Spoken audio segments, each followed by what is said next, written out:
This is a special edition of CBS 11 News at 6. Coronavirus, your money, and more. Hi, everybody. I'm Doug Dunbar. Thank you for taking time to join us for the special edition of CBS 11 News at 6 tonight. We are going to take some time to look at the issues impacting small businesses, the frustration so many owners are facing right now in getting loans, the devastating impact we know this pandemic is having on the livelihoods of not just business owners, but employees of those people, too.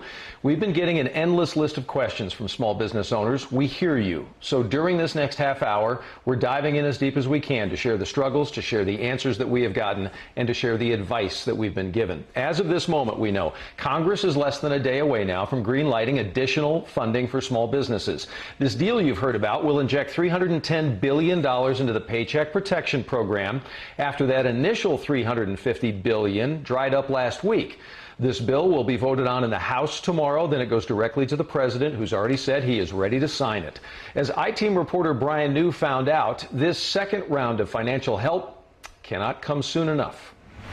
As North Texas tried to keep the virus from spreading, the signs went up, the lights went out, and thousands of local businesses went from thriving one day to not even knowing if they'll make it the next. I had to furlough 527 employees, including myself. And I am just a one-man show, but I have bills, I have health insurance premiums I have to pay, I have rent I have to pay. You just kind of go, how did we go from, starting a really, really strong quarter of business to, a week later, you're shut down. For these small, struggling businesses, the federal government said it would give them a lifeline, long-term, low-interest loans, many that they would never even have to pay back. The money is supposed to be used to pay wages, to pay rent, to pay expenses, money that would keep their businesses alive. More than 80,000 Texas businesses have so far received one of these federal loans, but tens of thousands are still waiting. We're in this now, 5-6 weeks into it, and we still don't have a loan from the SBA. To this point, we haven't received a dollar. Many say it seems as if the smallest of small businesses are the ones being left behind. Financially, the stress level is pretty high right now. For 15 years, Rhonda Perez's family has owned and operated this salon in Saginaw.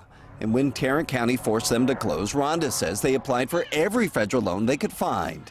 And while many large restaurant and hotel chains have been given millions, Rhonda says her small family business can't even get an update. Just not hearing anything back would be the most frustrating and difficult part of the situation. But it's not just the delays. It's the red tape and the rules that business owners say is frustrating. Under the current program guidelines, it's actually going to hurt my business and hurt my employees. Jason Basso is the owner of the Twisted Root Burger Company. He says the federal loans come with so many rules on what he can spend the money on that for his business, even if he could get a loan, it wouldn't help. The government doesn't seem to be on top of how the depth of this thing was going to reach. Even as businesses gradually reopen, owners say their struggles will persist. And unless they can get the financial help they need, the dream of being a small business owner may turn back into just a dream. We hope that this has somewhat of a quick turnaround and we get some government support to where we can sustain and we don't have to think about, losing our business or losing our employees or being bankrupt. God forbid, I hope that doesn't happen. It's our Brian New reporting. We have heard stories just like that from so many of you, so we're hoping to answer some of your questions coming up. But first, I want to give you a quick explainer on the two major programs that the federal government is offering small businesses. The first is the Economic Injury Disaster Loan, better known as the EIDL. Businesses basically can request a couple of $1,000s all the way up to $2 million. It also includes a grant of up to $10,000 that does not have to be paid back. And to apply, you do have to go through the Small Business Administration website. The second program is called the Paycheck Protection Program, also called PPP. This is also a loan, but it will be forgiven if a business keeps all of its employees for at least 8 weeks. So most businesses will not have to pay this money back. The money from this program, however, must be used only for payroll, for rent, or utilities. Private banks have been called in to help hand out this money. There are additional federal programs, which we have more details about on our website, but these are the two big ones right now so many small business owners have so many questions and concerns about. And let's talk for a moment about the frustration for some small business owners in this recent round of funding that they saw happening. Larger chains getting big loans from the government while they ended up receiving nothing. Jack Fink spoke with one Dallas restaurant owner who worries that he may have to soon close his doors. Anybody that's walked into my restaurant with me in here knows how much I love my guests and how much I love my food. Whoever made that batch of hummus nailed it. Russell Burke says Maya's Modern Mediterranean in Dallas specializes in healthy, fresh, and simple food.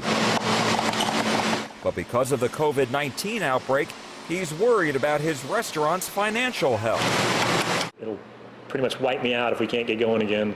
Burke says he applied for a loan from the Small Business Administration's $349 billion Paycheck Protection Program weeks ago.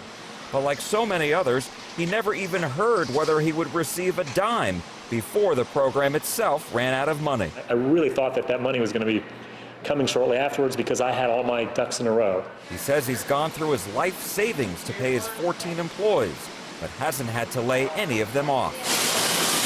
But what really gets Burke steamed are reports that larger corporate chains, such as Plano-based Fogo de Chao and Roots Hospitality Group, which operates Roots Chris Steakhouse, each received $20 million in SBA loans.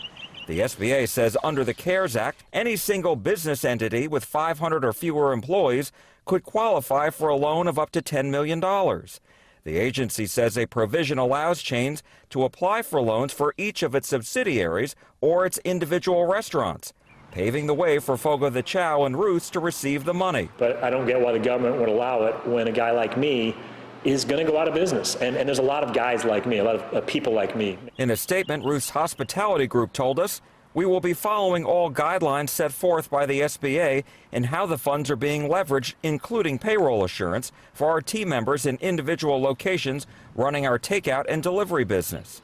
Fogo de Chao didn't return our request for comment. Mike Davis is an economics professor at the Cox School of Business at SMU. I don't care whether you're a 10-person restaurant or a 1,000-person restaurant chain, you're in big trouble right now. My concern is that it's not filtering down to the really small businesses. Burke says he is looking forward to reopening his restaurant, even if that means having half as many tables as he has now. But the problem is, without getting a loan, he doesn't know how much longer he'll be able to stay open. That money is important to us. We will not survive without it. So how much longer do you think you have to stay open, realistically? I wish I had a number for that. I'd say probably 60 days at this point.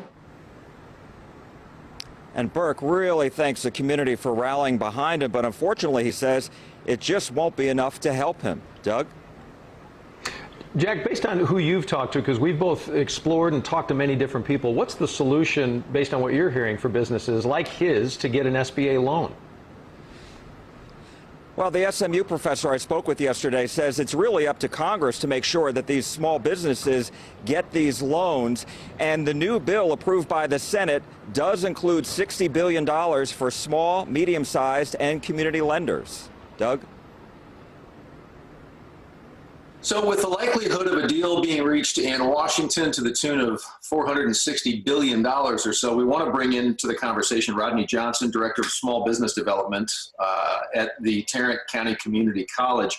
Rodney, first and foremost, your job in terms of small business is to do what? Okay, so we are a resource partner for the Small Business Administration. We've had a relationship with the SBA for 40 years. And so our direct day-to-day job is to help educate small businesses on how to either start a business or grow a business. And in today's time, it's even how to sustain your business. Based on your experience, let me start with this. What you've seen the last 2 weeks, and as we sit here tonight, how would you describe the state of small business? It's in a position that it's never been in before. I think that the one word that comes to mind more than any other is that of a state of fear. It's a state of unknown. It's a state of not being in control of your own destiny. What do you say to that small business owner who applied for the first round, has basically heard nothing from the SBA or their bank in the interim? Do they need to go back and reapply now, or are they already grandfathered in if another round of funding does come? The thing that you need to do is to make sure that your lender is continuing to process your application. If they continue to have questions about various aspects of your application, you should be very, very busy trying to get those answers completed as soon as possible. Because what you want to do is you want to be in line for whenever the funding is made available so that your application will be one of the first that is considered. The thing you don't want to necessarily do is to start that process all over again, or even worse, have an incomplete application that can't be submitted to the SBA. So complete the process, stick with the institution that you're working with, and be in position so when the funding starts to flow, you're in the best position to take advantage of it. So just a little bit of our time. We're going to hear a lot more from Rodney Johnson in just a few moments. We're going to take a quick break. He's going to be answering more of the most common questions that we've been getting from small business owners, including advice for those who didn't get in on the Paycheck protection funding the first time around.